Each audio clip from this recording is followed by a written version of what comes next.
Level 1. The Dark Horse. 48 teams, 3 countries, 1 trophy, and almost everyone watching has already picked the winner. Brazil, France, Argentina. The same names every 4 years. But this World Cup is different. For the first time ever, 48 teams are here. Not 32, 12 groups. A brand new round of 32. And that one change cracked open a door that had been bolted shut for 90 years. So, picture this. You are the dark horse. You are not a giant. You are not Brazil. When they read your name at the draw, nobody flinches. The cameras don't even find your bench. But you are dangerous. You are organized. You are the team that does not panic, does not break, and does not care that the world forgot your name. You are a country like Switzerland, like Norway, with a striker who scores goals in his sleep. The pundits call you a sleeper. The smart money calls you a problem, because in a tournament this short, you don't have to be the best team on the field. You just have to be the team nobody wants to play. And here's the secret. Almost no one says out loud. 6 points used to send you home. Not anymore. In this new format, you can lose a game, finish third, and still survive. The door is open. You can feel it. But being good and being overlooked, that is the easy version of an underdog. The real stories are darker. The real underdogs were never supposed to be in the building at all. And at level 2, you meet the team that proved the giants can actually bleed. Level 2. The Giant Killer. You move up a level, and now the underdog has teeth. Because 4 years ago, one team did the thing everyone said was impossible. They didn't just show up. They hunted. Morocco. Think back. The 2022 World Cup. A team from Africa, written off before kickoff, walks onto the field against Spain, against Portugal. The kind of names you put on a poster, not a scoreboard. And Morocco beat them. All of them. They became the first African nation to ever reach a World Cup semifinal. The whole continent stopped breathing. Grown men cried in the streets of Casablanca.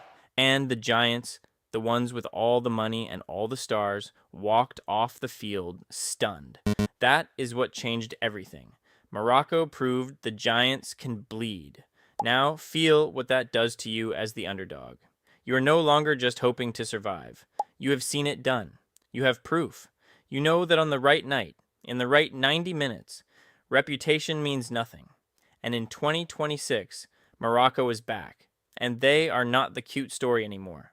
They are the team other underdogs look up to. But here's the thing. Morocco had history. They'd been to World Cups before. They knew the road. At level 3, you meet a team that had never, not once in their entire existence, set foot on this stage. And they were about to. Level 3, the first timer. And now the air gets thin. Because the teams you have met so far, they belonged here. They had been here before. They knew what a World Cup felt like. This team did not. This team had never been here in their life. Jordan. A small country in the Middle East, a national team that had spent decades knocking on the door of the World Cup and watching it stay shut. Close, every time. Never through. The kind of heartbreak that teaches a country to stop hoping. And then everything changed. Picture the final stretch of Asian qualifying. Jordan, the chivalrous ones, in a brutal group with South Korea, one of the most feared teams in Asia. One slip and the dream dies again. Same as always, but not this time.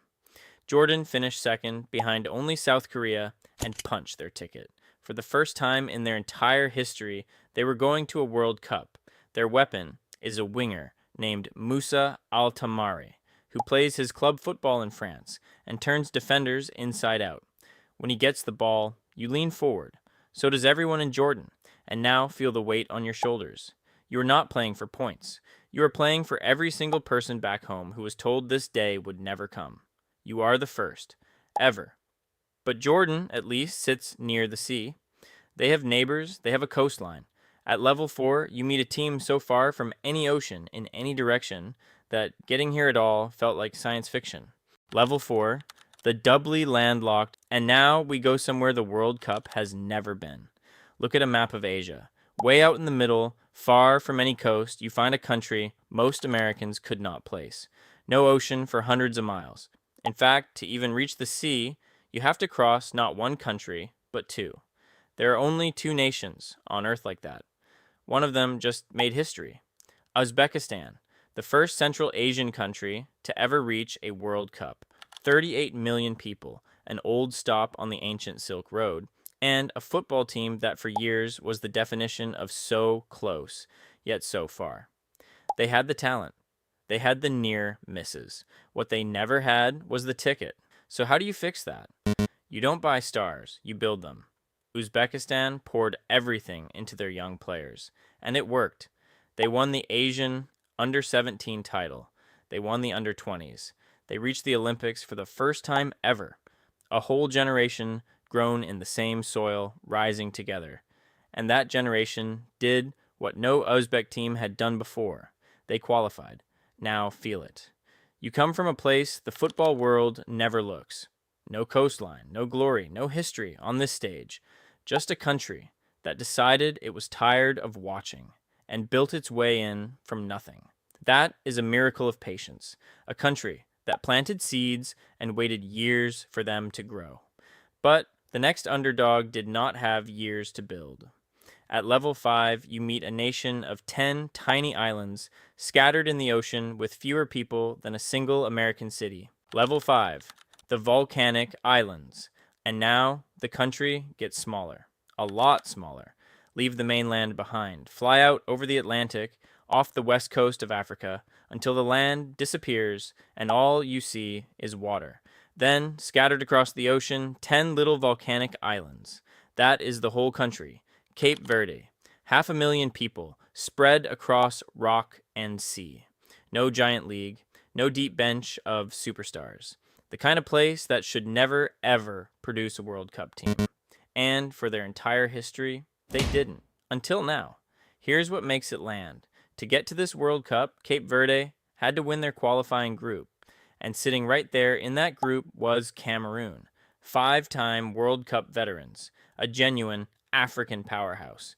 The indomitable Lions. David did not just face Goliath. David finished ahead of him. Cape Verde topped the group and left Cameroon behind. A nation of islands, with a fraction of the people, knocked out one of the biggest names in African football to take their place on the world stage for the very first time. Now feel what you carry. Every fisherman, every kid kicking a ball on a dusty island street. Every family spread across the ocean is watching you. You're not just a team. You are proof that size is not destiny. And yet, as small and as unlikely as Cape Verde is, at least they have a home, a place to play, a country to come back to. At level 6, you meet a team that qualified for the World Cup without ever once playing at home, because going home was not safe. Level 6, the team with no home. And this one is not about size anymore. This one hurts. Imagine qualifying for the World Cup, the biggest moment in your country's history, and you cannot celebrate it at home, because home is too dangerous to even visit. Haiti. The last time they reached a World Cup was 1974, West Germany, 52 years ago. Most of the people alive in Haiti today were not even born the last time their team walked onto that stage. 2 generations of waiting, and the road back was brutal in a way no other team had to face.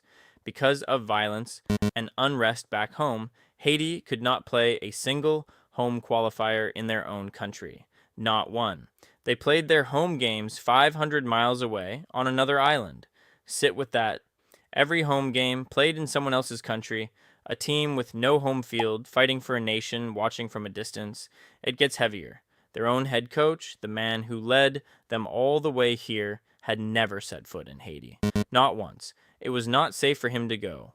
He qualified a country he had never even visited, and they still did it. They won their group ahead of bigger, richer, safer teams, and booked their return to the World Cup after 52 years. Now they walk into a group with Brazil, with Morocco, with Scotland.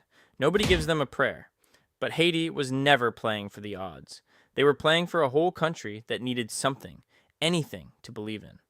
And just when you think an underdog story cannot get any more impossible than a team with no home. At level 7, You meet the smallest nation that has ever, in the entire history of the World Cup, qualified. Level 7, the impossible, the top. And this is the one nobody believes until they see the numbers. Every underdog you have met tonight was unlikely. This one should not exist at all. Curacao, a speck in the Caribbean, just off the coast of Venezuela. An island you could drive across in an afternoon. The population, around 156,000 people. That is it. That is smaller than a lot of American towns. And that tiny island just became the smallest nation by population and by land to ever qualify for a World Cup. They didn't just break the record, they shattered it. The old smallest was Iceland, with more than twice the people. Here is how a place that small builds a giant killer. Curacao used its old ties to the Netherlands, calling up players born and raised in the Dutch system, and handed the team to a 78-year-old Dutch coaching legend, Dick Advocaat. Only one player in the whole squad was actually born on the island. They built a national team out of heritage, belief, and pure nerve, and they went unbeaten. Game after game, this dot on the map refused to lose until a calm draw with Jamaica sent 156,000 people into the streets. Now feel where you stand. Your first World Cup match ever is against Germany, 4-time champions. After that, Ecuador and Ivory Coast, the smallest country on earth, walking out to face the biggest names in the game. And they are not there to make up the numbers. They are there to shock the world, because the World Cup was never really about the giants. It was about the dreamers brave enough to stand across from them. Which underdog are you betting on? Drop their flag in the comments.